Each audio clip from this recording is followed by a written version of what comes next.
Welcome to Legends of Grayskull, the podcast that dives deep into the mythology of Masters of the Universe, with your hosts Matthew Dooch and Shawn Scavana. News, reviews, remasterings and more are just ahead on Legends of Grayskull.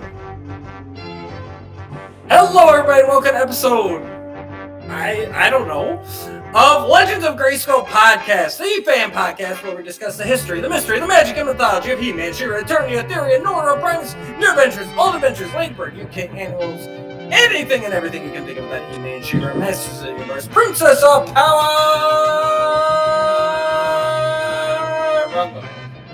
That Mattel!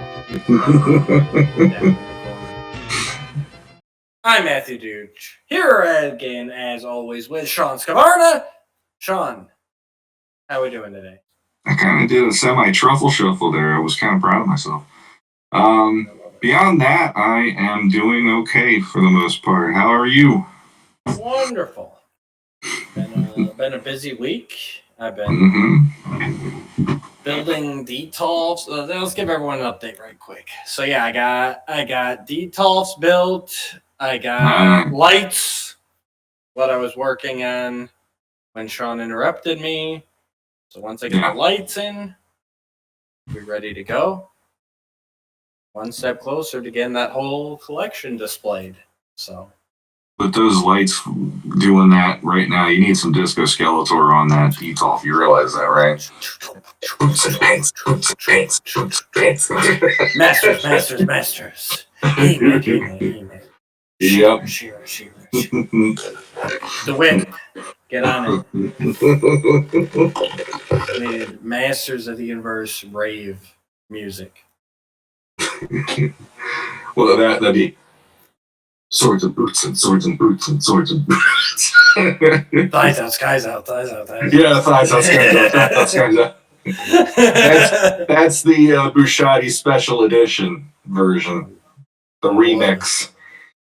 If you guys don't know what we're talking about, check out Podcasters of the Universe. Very unoriginal title, but everything else about those two guys is amazing. So, this is not episode 100. Mm-mm. No. We gave up on that. We're not doing an episode 100. We're just going to skip right over it. We're going to 101, pretending everything's fine, yeah. We're gonna go 99 and a half. That's what we're gonna go with this one. Because that's basically what it is. So we weren't ready for episode 100, but there's been some news that we really felt like talking about. So here we are. And don't worry, episode 100 is still coming. We got some big things planned. It should be epic. So stay tuned, like, share, subscribe, all that, so you're ready to go.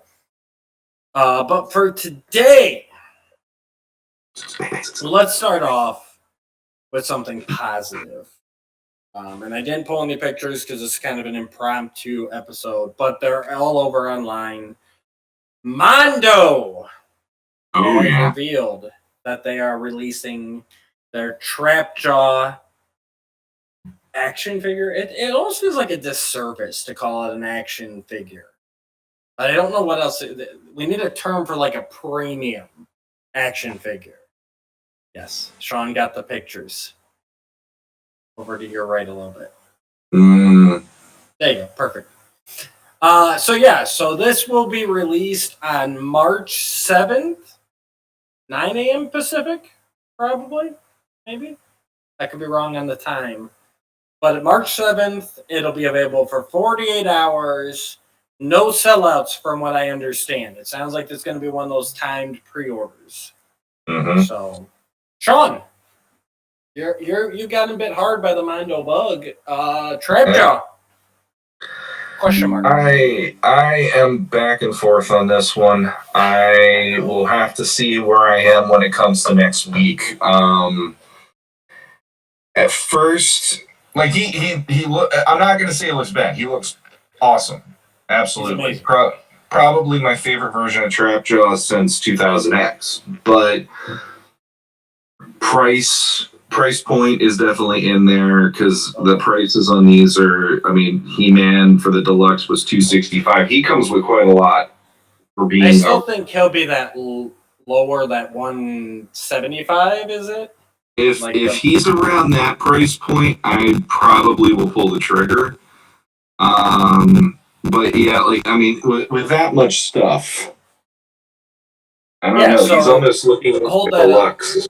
So it comes with Trapjaw body, 2 Trapjaw heads, 1 Cronus head.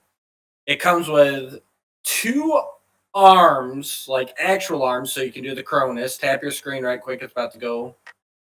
There you go. So it comes with both like real arms, so you can make Cronus. It comes with left and right hands. And then it also comes with the Trapjaw weapon arm. It's got his classic gun, claw, and grabber, pincher. Then it also comes with a grappling hook attachment, a fly swatter, and the energy bow, as long as it's crazy spiked back. Mm-hmm. So a ton of options there. And the thing I was surprised by, this was only in the last day or two that I noticed this. The Mondo-esque version of the head has more of a square, flat jaw. Yeah. But they did go old school and make a legit, right there, more of a vintage head.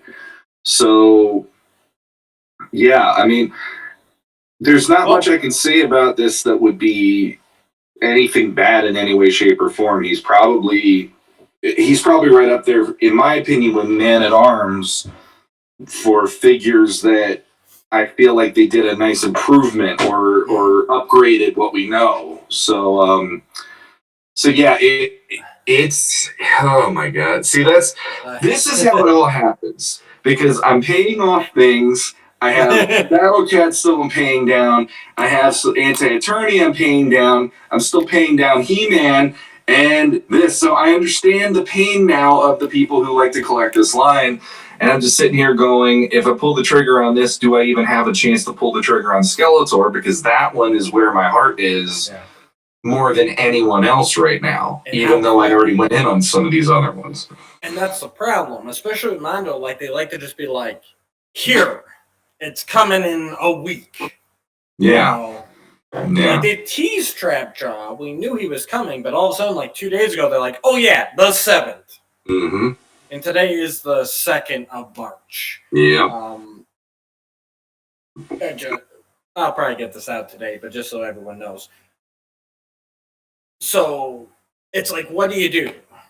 And look at He-Man and She-Ra. I had to miss out on She-Ra because it was dropped right after He-Man, and I'm like, I can't swing them both that close together.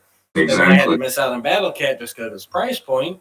But now I'm on the other side where it's like, so now I got to pick up a She-Ra, or I want to. I don't have to do any of it. But I want She-Ra and Battle Cat. So now you're in the aftermarket, where you're looking at least $100 bump, it seems, just right off the bat.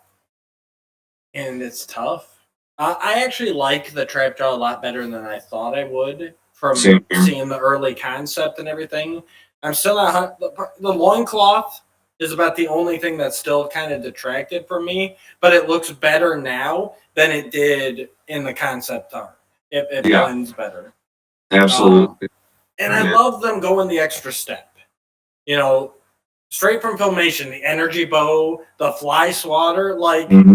You didn't. The energy bow, honestly, is the one that's like, because he always had that in Filmation, because they didn't want the gun, the obvious gun. And so right there, I'm just like, oh, you guys, you give it so much love and everything in these polls, and they take the energy bow and the fly swatter and they make them look like they belong with the hook in the gun and everything. And it's like, they don't stick out like sore thumbs or anything. No. It's very much it fits the aesthetic of a character really well. Exactly. So, and all those parts, it's all... I mean, let's be honest. If I had unlimited income, Nate Strong level of wealth, I mean, you're buying 2, right? Because it's got all the parts for Cronus. Mhm. So, yeah, again, the price point, they haven't released the price point yet. That we're going to find out, I'm guessing, on the 7th. They always do it that way, yeah. And that bugs me on a certain level, because if I had the ability, like I have the ability of getting a little bit saved up between now and then, amazingly, but not enough to pay the whole thing. But if I had it just a little bit tucked away, and then I can put it towards it, I'll feel a little bit better. So we'll see where it comes out on the 7th. But as of right now, I'm very 50-50, because he is a great piece. He was actually on my list of, if I got, like, I know they tease Beastman, and they also are going to do the deluxe Skeletor. So Beastman and Skeletor were definitely on my list. Teela being a possibility, plus Man at Arms already being done. If I could get Teela, Man at Arms, He-Man, and then to accompany them, Skeletor, Beastman, and maybe Trapjaw. That's where my head. It's like, oh my god! And on top of that, pre-orders on Mythic Legions, pre-orders on this, it's like I finally hit that wall of I was all like, yeah, I can get all this stuff, and now it's like I'm paying all this stuff down. I hate life, so it's not as positive as you were hoping, I guess, by me saying that. But no, it's a gorgeous piece, and it's not He-Man where I had to have it. He-Man was like beg, steal, borrow, whatever to make that happen. This one is more, if I end up getting them on the secondary market, I'd rather know that I have Skeletor in the bag first. You know, like, you need those tent poles, He-Man, Skeletor, and then after that, I can play around with however it works out for me. So. And yeah, that's just I mean, we talked about it before on the show, but it's that we live in a great era, but at the same time, it's also like, man, there is so much out here right now that it's impossible to keep up with everything. Real quick, you mentioned the pre-orders. The Mythic Legions Retailer Appreciation Wave just dropped. It's got 2 Figure Obscura and 2 Mythic Legions characters, all in, repaint, redeco for the majority of them. One's an all-new character. So you got the blue Hagnon, so we don't have to listen to Colin cry anymore, which is amazing. But I'm worried how often he's going to be using that now. We changed history. We made it happen. And I'll just be like, I didn't need it to happen in the first place. That's just me. I love Blue Hagnon. And then we got on principle. The L.O.G, a new elf. Yep. And then we've got redecos of Father Christmas in green robes. And then we've got the redeco of the Headless Horseman with the green flames. So I jumped on Horsehead Toys. Link in the comments or description. Yeah, I can't talk today. But David Karbolka runs Horsehead Toys. Great guy, great website. Fast, free shipping over $100. No taxes. Small down payment at pre-order. And you earn rewards points. I've earned a free figure basically already from him. So highly recommend him. I got the Headless Horseman because I was bummed I missed out on the first release. And honestly, I think the green flames looks even cooler than the orange, in my opinion. And then, of course, I got a blue Hagnon because I love glow, translucent, all those figures. And it gives me, actually what I'm going to do is I'm going to take that wispy skull head from the Undead Builder and I'm going to put that on the blue Hagnon. That way he's distinct. And that's a head that I really liked, but I've already got plans for the Undead Builder, so it's like I wanted something else to do with that head. So this is the perfect body for that. Yeah, I agreed. Horsehead Toys, Dave Karbolka, he actually reached out to me before we started recording. He thanked me for putting in my pre-order. I went, right now, I just went for the Horseman. Yeah. Because I was shocked at how, in my opinion, the first one was good. The first one was like a holy crap, we're getting like a figure set with this. That's awesome.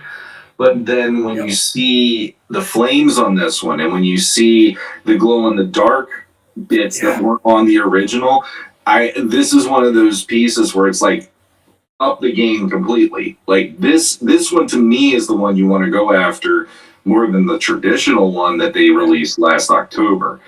And then I'm actually, as weird as it sounds, because I don't have any elves. Yeah. I might go in on the L.O.G figure because I had a kit bash that I did to make a brother in arms to Rhaegor, which I know Curtis Ackerman loves hearing me talk about Rhaegor. But I had like a tribe where they would be like some of the most elite fighters, and I had to get rid of those last year due to life. So he would be a perfect one because I love that his skin tones are gray.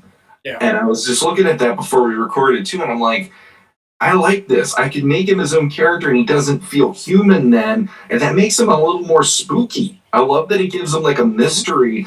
It's got that like Boba Fett thing going on, like who is that under the mask and all that. So I might actually go in on that one. Vintage Empire Boba, not Book Vintage Empire Boba, not Book of Boba Fett. Yes, exactly. Or even the prequels. Yeah. But yeah, I actually think I might go in for him because then I don't need elves in my collection. I'm not barbarian guy, but this gives me another avenue because all of my barbarians are just like Caucasian for the most part. So this gives me that diversity to it, which I think is really cool.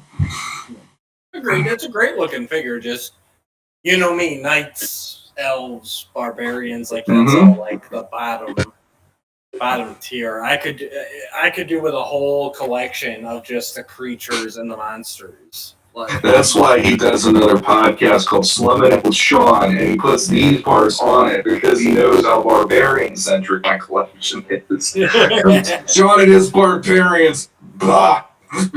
Let's talk about demons. We're gonna have exorcisms tonight, folks. So yeah. Oh. But yeah, that's out there right now. You've got the whole month to pre-order. All right, guys, we're back. Little technical difficulties. My camera cord got yanked out while I was reaching my phone. So we're back. We're back. All right, on to what really drove Shawn and I to want to get together today. And that was actually back. Superman. Back on the 21st of February. Someone had tweeted. I don't have the original tweet, or is this Instagram? I don't know. I don't know the difference. It was on Twitter. Okay, so this is a tweet. Someone had tweeted basically what's going on with CGI He-man. And Amanda Dibert, something like that, responded simply, it was not renewed for more. So, of course, in true internet fashion, this led to a million Facebook posts and YouTube videos and all of the clickbait going, Netflix He-man canceled.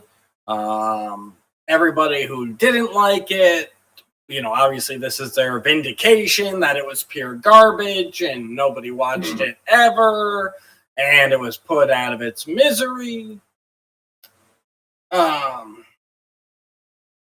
Shawn, just the first tweet. So she this is what she wrote, word for word. It was not renewed for more. Mm-hmm. Where does your mind go when you see that post? My mind just goes to we are waiting to see if it will be renewed, but as of right now, it's still in limbo. Exactly. That was my thought too. I saw the original tweet get shared around, and I said, well, hopefully it will get renewed. Yeah. Because that's what she's saying. It was not renewed for more. Granted, I should have looked it up. Part 3 just dropped November, was it, of 22? Not too long ago, yeah. Right. So, to me, it's like, okay, we're deciding what we're going to do next. Netflix is known for that. I mean, Stranger Things went a year and a half between seasons? Yeah. Yeah, and that's fine? Yeah. Well, the other thing too is, I mean, it's animated series. It's not like just getting the gang back together or whatever. They have to design stuff for whatever they're working on in the new season and stuff. Now, we don't have any knowledge if they are doing that as of right now, since it has not been renewed. But they created the 3 seasons that we have, they created those as kind of like a bunch, from what I understand. Right. It was one time. Exactly. So you have them all, and then they could put them out as the waves, like they did, as the parts that they did. So that started Matt, when he was showing off the book, the production on that started in 2019. Right. And we only got the series at the end of 2021, going into 2020. Or no, 2020. Was it 2022? So I've got it here. First season was September 16th of 2021. The second season was March 3rd of 2022. Mm-hmm. And the third season was August 18th, 2022. Yeah, so it's... So we're looking at 7 months. Yeah. 7 months. Mm-hmm. Not even, because I went to March, and it's not even the middle of March yet. Yeah. 6.5 months since part 3 dropped. Mm-hmm.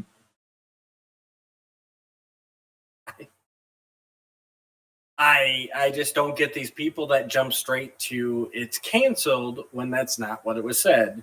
And real quick here, she did follow up. I believe this was today, or else, at least this is when I saw it. It was this week or last week, because I saw the post probably in the last couple days. All right.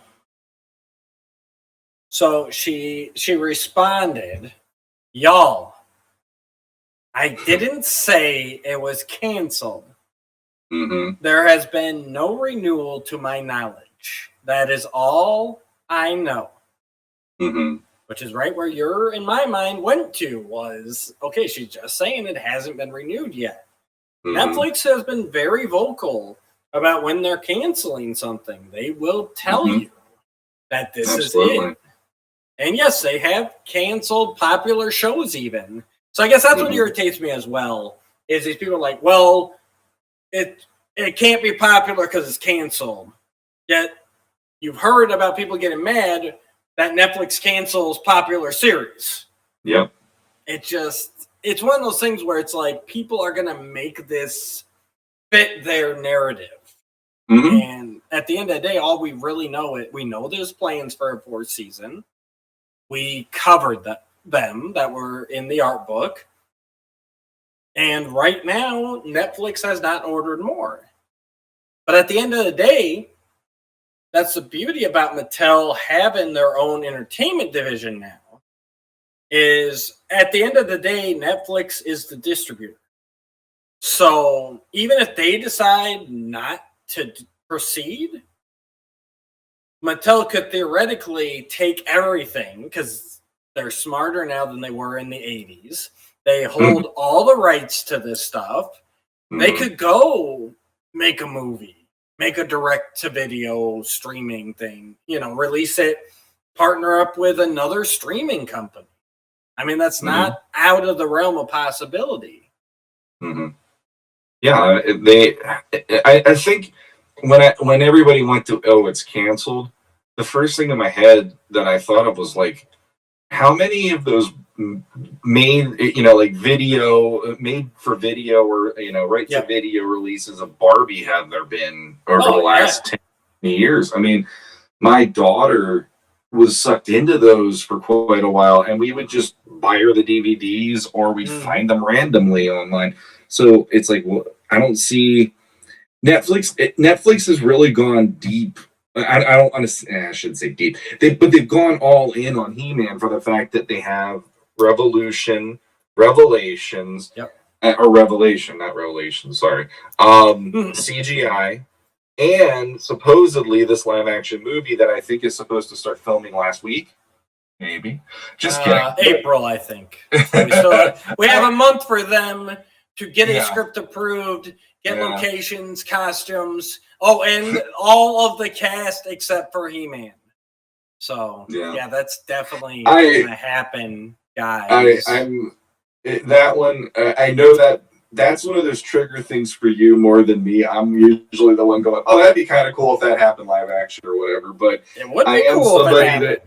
I'm having fun just feeding the beast on this one with sometimes I'll say these things. But if they've gone that far already, it kind of boggles my mind that they won't do something more in the future with the CGI one, because the CGI one, it does seem to have its own audience. And they're like, when I was checking out those canceled posts, I feel like there were a ton of people that were actually upset this is the case. And I'm like, I'm glad that there are more people that are vocal now about it, because I not to toot our own horn, fly our own flag or anything, but I'd say out of anybody I had been listening to podcast wise about Masters, you and I have been the ones who have been really staunchly supporting everybody giving this thing a chance and go out there and at least try it. And we have enjoyed it immensely as fans, because we know what the case is with this show. It's not meant for us, but the stories are really driving the show to make us excited to watch it. And I don't know. It's like I did have like that. I hope this is not true. But the other part of me is like, until it actually comes from Netflix or from Rob David or even Jeff Matsuda, who's also in the creative head of the show, like having a writer, and I'm not trying to diminish Amanda at all, but she wrote 3 episodes. She wrote 1 episode per season, and that's it. And it's like, I'm not just real quick. I do have the feeling that she was in the writer's room. Yeah. So a little bit more linked in than just that, but yeah. But for me, it's like somebody who's in the upper echelon of that show and an executive position is somebody that I would, if they said, oh, it's not coming back, that's when I'd be like, well, damn, or whatever. But in the case of her, it's like, well, okay, she hasn't been called back to do any more work, but maybe she'll be called back, soon or later. She did also write the Legends from Castle Grayskull book. So. Yeah, and she wrote in season 1. She did The Hunted, which was the one that introduced Rakaz, if I remember right. So I loved that episode, but then she followed it up with season 2's Gary the Dragonfly, which had me go, Gary. How can you go from one of the best episodes of season 1? Because I absolutely loved that set up the dynamic of Cringer versus Rakaz, and then we get Gary the Dragonfly. He is the best creature since mermaids, flying fish in Mike Young. So and since you put it in that echelon, imagine how much I love that character. I need to get a custom Gary the Dragonfly. Gary the freaking Dragonfly. So real quick here, because I like to back my stuff up with data, but I don't think to do it until I have actually already spouted nonsense. But so Netflix. We talked about how they like to split up. Because technically, you kind of touched on it earlier, technically, Rob David and Mattel made a season of He-Man and the Masters of the Universe. Then Netflix, when they release it, they split it up into 3 parts, so it kind of gets a little weird about the seasons thing, but whatever. Mm-hmm. You know, and we went over the dates for that. Everyone thinks that this show has to be garbage because it's been 6.5 months and it hasn't been renewed yet. So let's talk about a Netflix show that I think is universally accepted as a hit, and that is Stranger Things. Yeah. So Stranger Things premiered season 1 in July of 2016. Its second season was October of 2017. Okay. Mm-hmm. Its third season was July of 2019. Mm-hmm. Wait, that's 2 years. Yeah. And its fourth season was May of 2022. Wait, that's 3 years. Mm-hmm. It must be garbage. It must be canceled. Yeah. Netflix does not operate like ABC, CBS, NBC.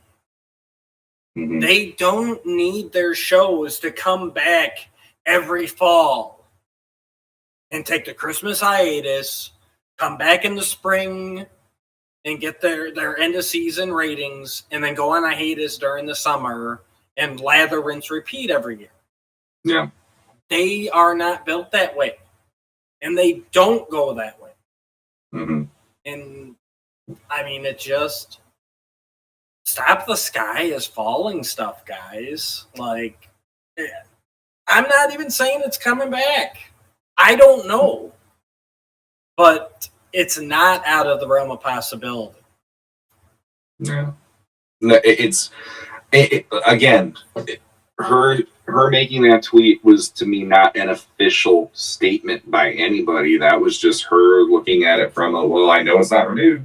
Boom. That's right. About it. But and she's managing expectations. She's going, yeah, hey, don't look for this to drop in a month or in a year, because we haven't even started on the next season yet. Yep. You know? Yeah. I think that's all she was trying to do, was manage the expectations. Like, this is where we're at. Yeah.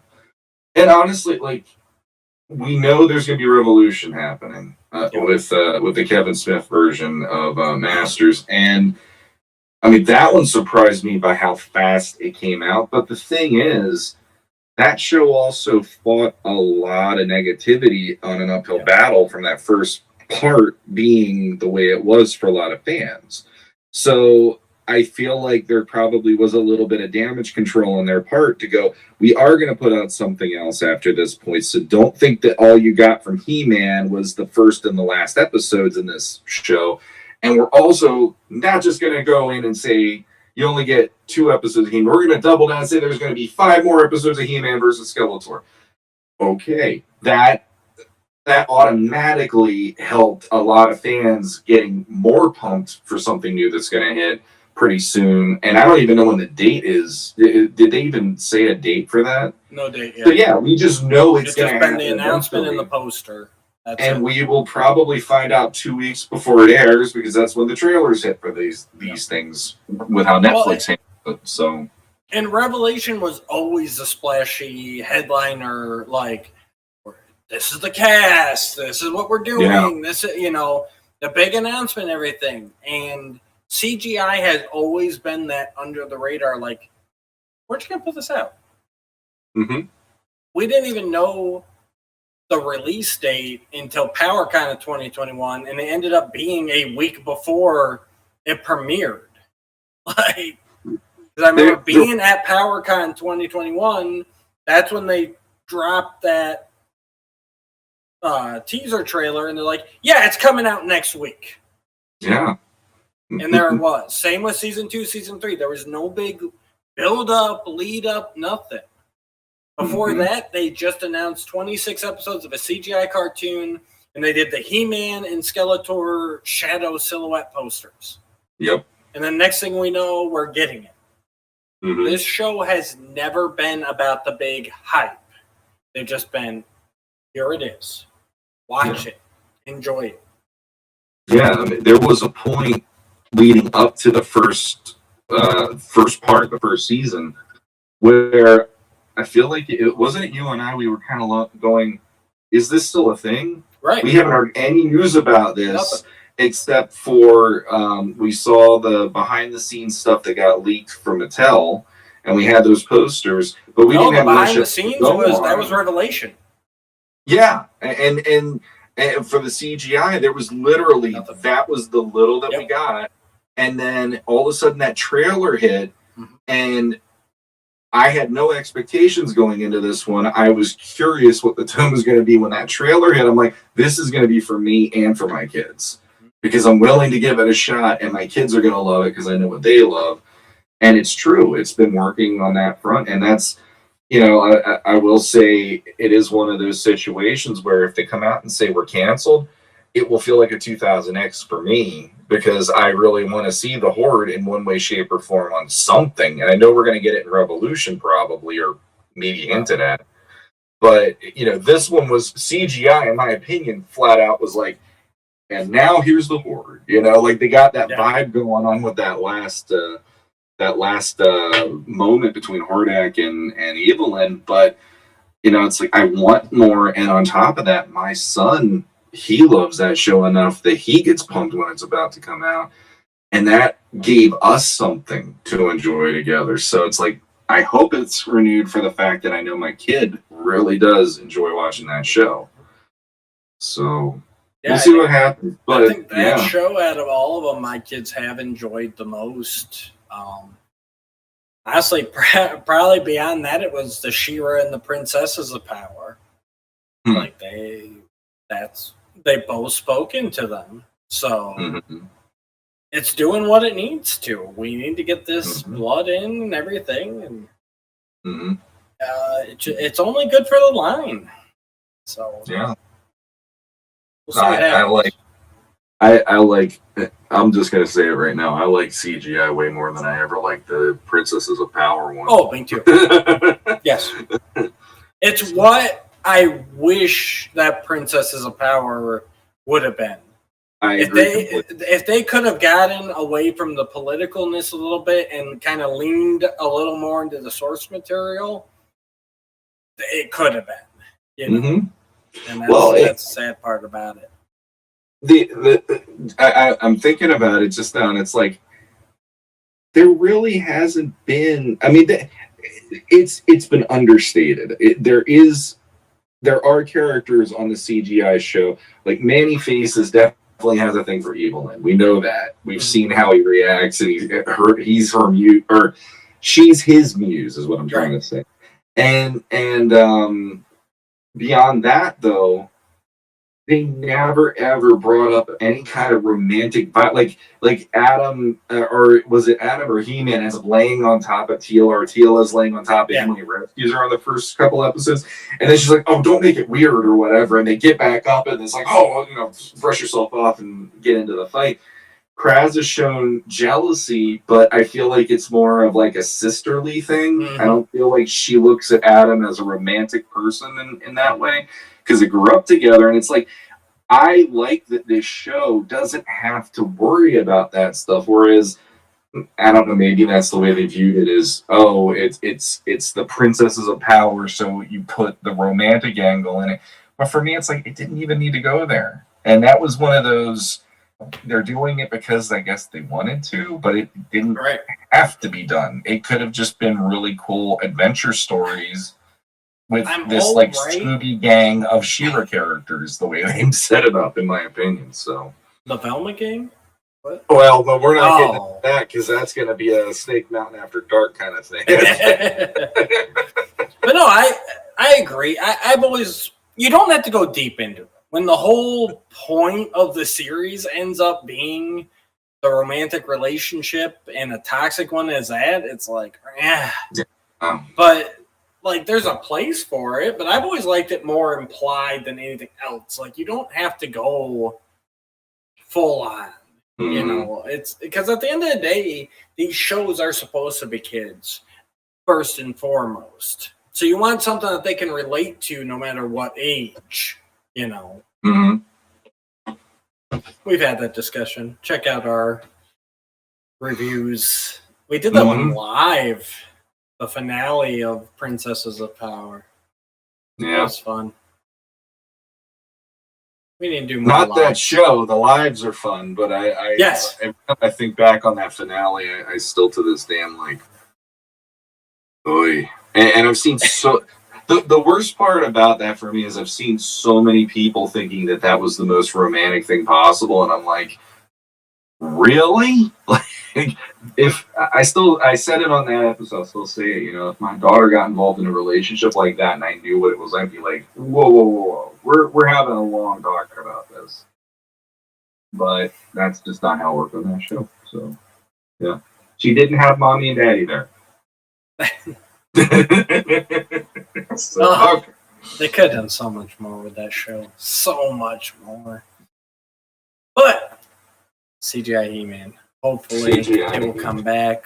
Rob, Jeff, when you listen to this, you know, let us know. Don't call us. We'll call you. No, definitely call us. So real quick, I know we're trying to do a quickie here anyway, but real quick, let's say there is a fourth season. We know elements of what's going to happen in the fourth season. Thank you, art book. What do you feel they need to tweak to make fourth season stand out more from what we already got to? Anything in particular? Because there's one thing I know that I would like to see differently, but I'm curious if are you talking like plot-wise or? Well, plot-wise, we know it's going to be different because the art book has shown us that now Earth is now a factor. Spoilers! We purposely that section spoilers, and I know at least one guy that did skip that. So bleep it. We know there's going to be some things that are really going to be changing on the show. Okay, we'll put it that way. There's definitely going to be opening up the world, as it were. Beyond that, anything that you think of where you're like, maybe they could do this, or maybe they could do that, or whatever. That it's like maybe it's just this little thing that you'd like to see different or fine-tuned or something like that.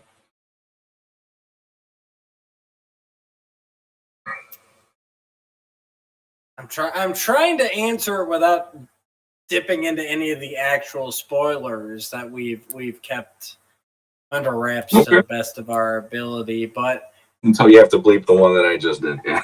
Right. But I guess if anything, I would like to see the core masters from season 1 get upgrades, and if it was me, I would make them more in line with their classic, like getting Man-at-Arms into the green-orange color scheme. Mm-hmm. You know, gotcha. I think that could go along with showing them growing into their roles, which is something that I speculated for Princesses of Power, and we kind of got it with the She-Ra design too. That is one thing they kind of nailed. As she progressed, the costume I felt got a bit more She-Ra. You know, so that's something I would like to see. I would like to see them advancing towards the roles that we're used to, and I think that'd be a nice nod to all of us longtime fans. Okay. And it would give them the opportunity to sell more toys. Yeah.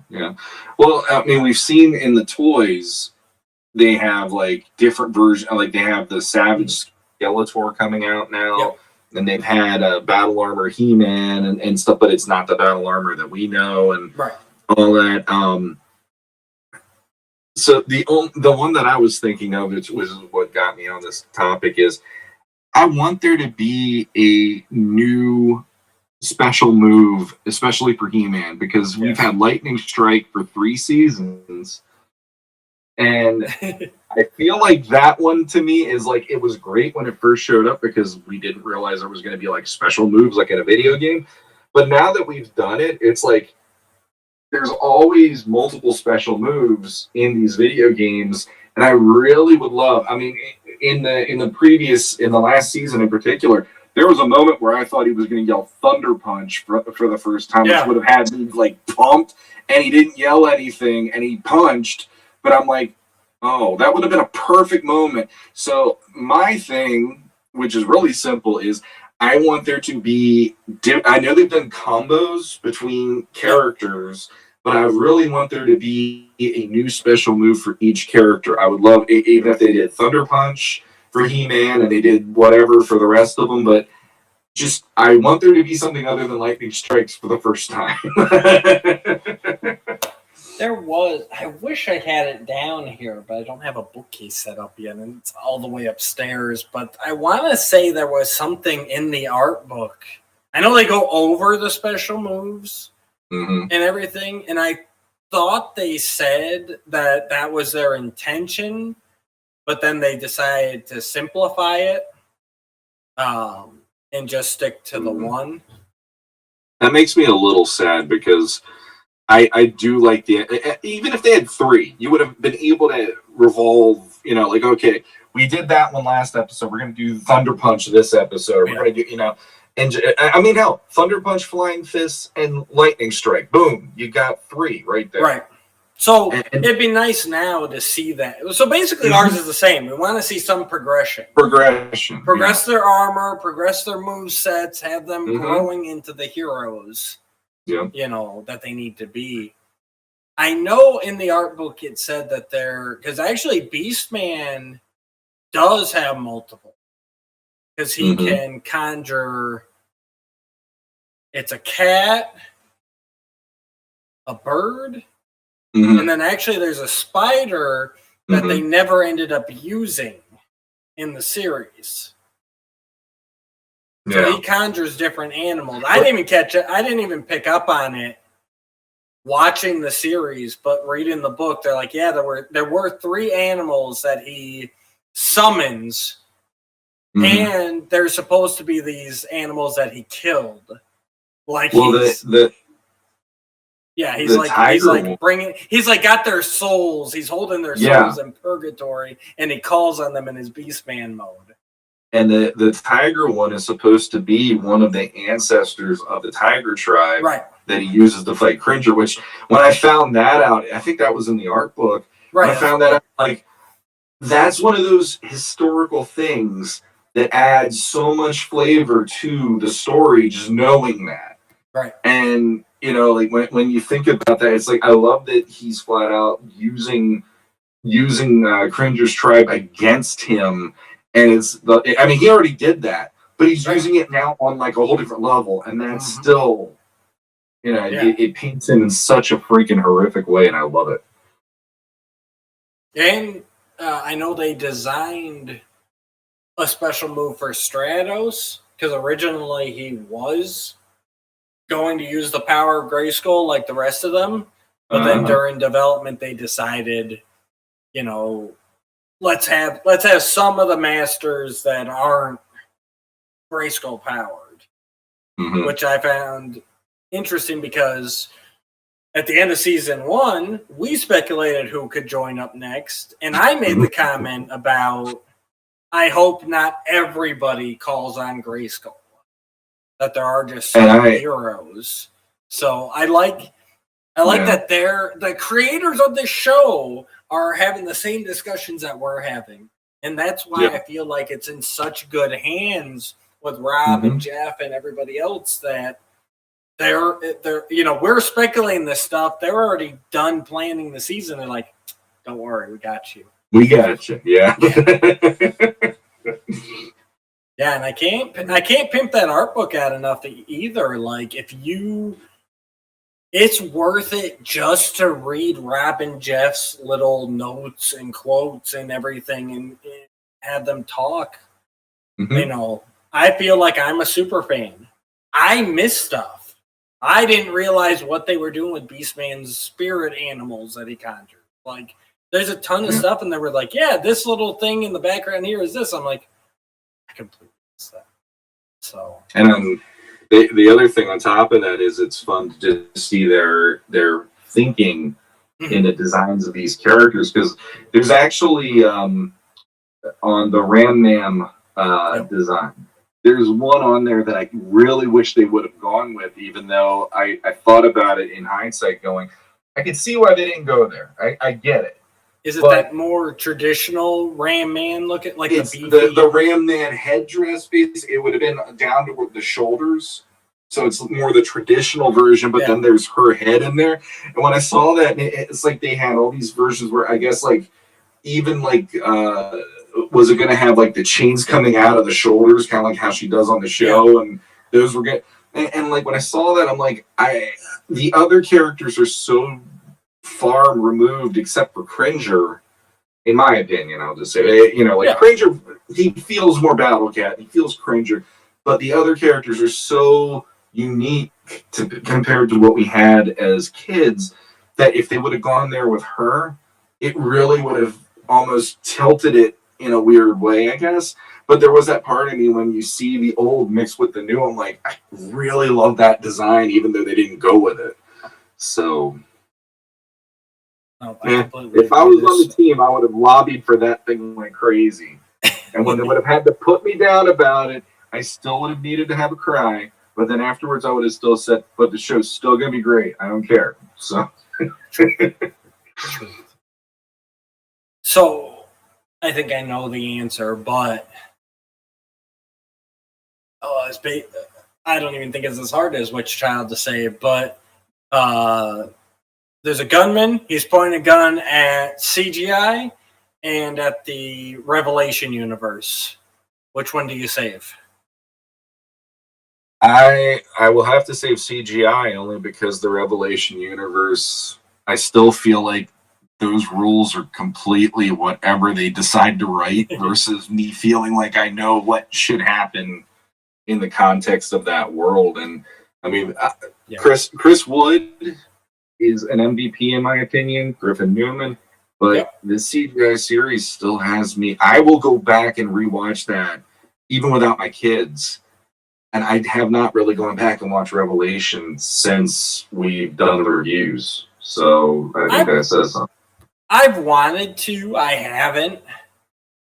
Because it's one of those things where it's like with Revelation, to me it feels like if I start it, I have to finish it.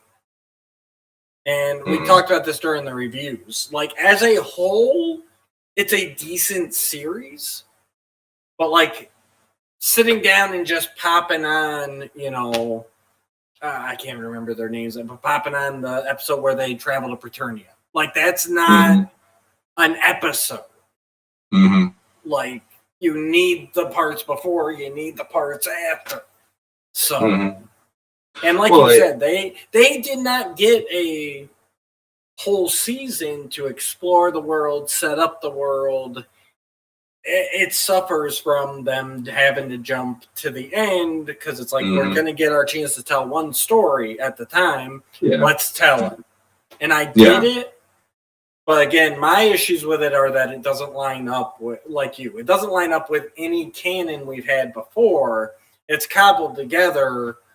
And yes, at times it feels like it's cobbled together as whatever was convenient at the moment. Like, we want this to work, so we're going to make it work. I agree. And the other thing for me, though, and this is probably just coming from my sensibilities right now, is I felt like watching that series, they tried to push there is hope.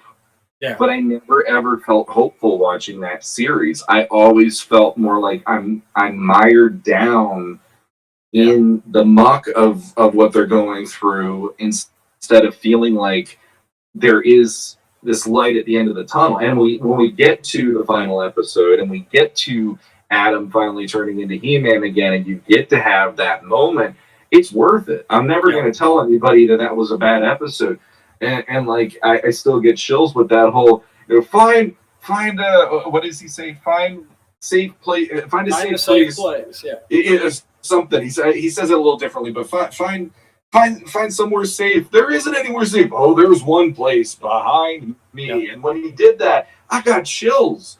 But when I watched the CGI show, they almost, to a fault, I want to say, there is this positivity on that show and hopefulness on that show that it fuels me as an adult who adulting sucks some days. Yeah. So when you're watching that show and you're seeing, Adam giving everyone the power, you're seeing him realize the gift that he can give these people, and you're seeing, the friends never giving up on each other. You're seeing him go to bat for Raz, or Kraz, and him giving there's a whole bunch of spoilers I could get into on the last season, but there's a lot of, like, even showing in the first season, Cringer is not disabled. Yeah. They're showing he's adaptable. He still has courage, and it's like there's so much of that fuels me and where my spirit is right now, compared to everybody's crying, everybody's sad, and everything sucks. Yeah. Well, and then we finally get He-Man back for an episode. It's like, that's kind of my problem with it too. It's just very like please God let something optimistic to show up in the series eventually, because we really have seen, like, we watched Orko die, and we had all this others, and we saw Adam die. It's like, jeez. So, and that's the problem at the end of it all. Like, Sorceress is still dead. Like, there's irreparable stuff done in Revelation. So at the end, you're still like, well, we made it out, but that sucked, and that's exactly. I'm at the point where I'm like, sometimes we just need a happy ending, and it's not just Masters. Like, this is a trend that, I think even some of the Marvel stuff's fallen into it. Vox Machina. I just finished the second season of that, which was excellent. But, like, even at the end of the season, they couldn't end on a high note. They ended on, probably the lowest point. And I don't know. It's just like, sometimes you just need a win. And sometimes it doesn't feel like it's coming. Mm-hmm. So, same with you. I would like the happy ending once in a while. Like, this is our fantasy world. Why can't it be fantasy happy instead of always fantasy gloom and doom? So. Yeah. And, I don't need it to be Filmation again, but I do like the idea that you are showing, yes, there is sacrifice.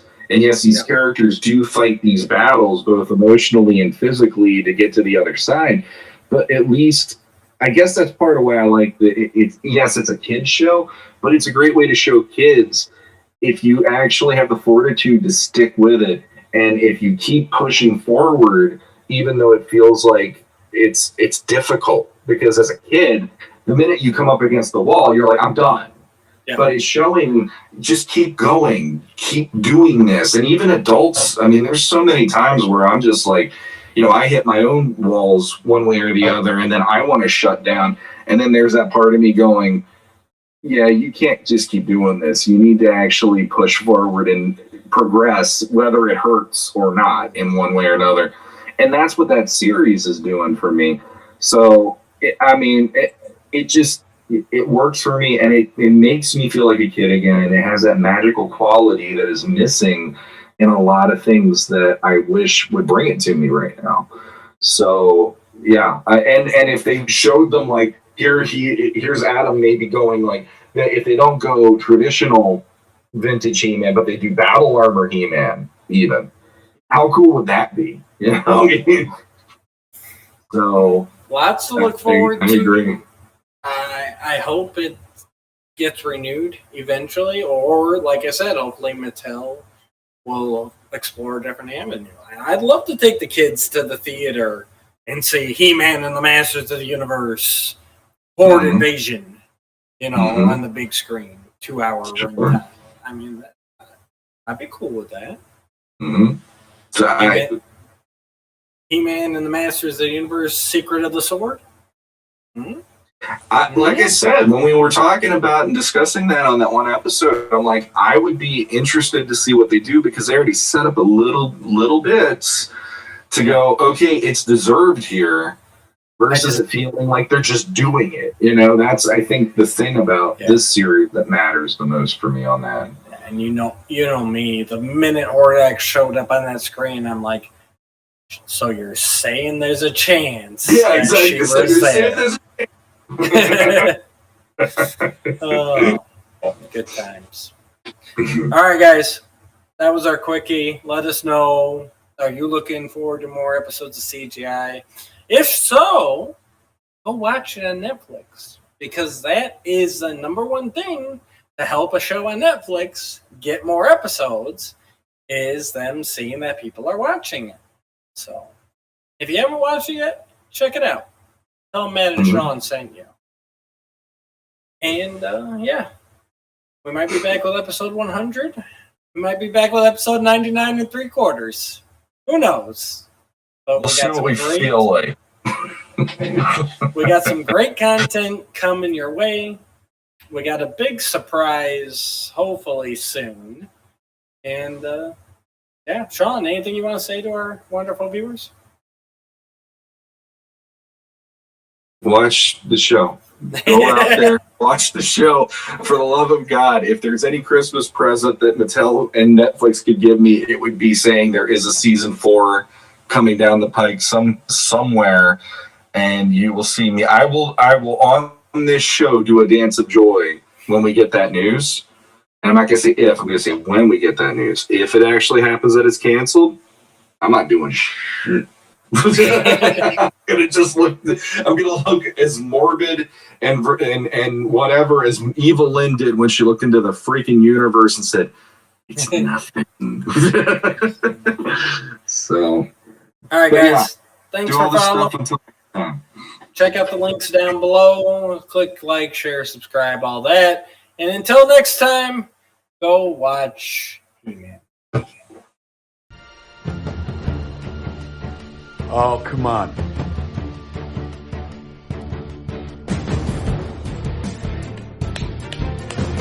Rock!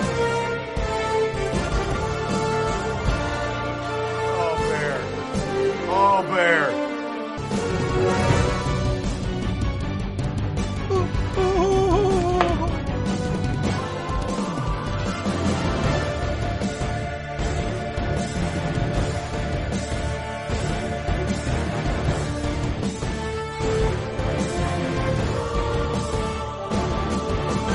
Oh!